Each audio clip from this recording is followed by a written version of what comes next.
आज पहिल्यांदाच माझ्या आयुष्य मनाला सूर्योदय बघण्याची संधी मिळाली. रोज उशिरा उठत असल्याने ही संधी कधी मिळालीच नव्हती. त्यामुळे आज मात्र ठरवून सकाळी लवकर उठून वॉकला गेले. आल्यावर दूध गरम करायला घेतलं. माझ्या आयुष्याप्रमाणे दूध सुद्धा गळकच निघालं.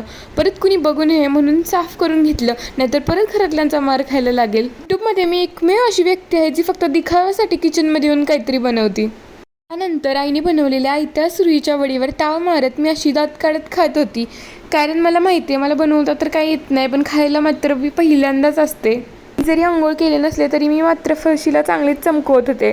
आणि ही बघा गाडी कशी थाटात उभी आहे. तुम्ही म्हणाल तिचं वस्त्र हरण का झालंय? असू देव, माझी लाडाची गाडी आहे. पक्ष्यांचे चोचले बघा, त्यांना खायला दिलेलं गहू पण नको झालंय म्हणून ते असे फेकून गेलेत. आता घरातल्यांना असं वाटू नये की मी फक्त यूट्यूबसाठी काम करते म्हणून जरा फरशी पुसून घेतली, म्हणजे घरातले कसे खुश होतात बघा.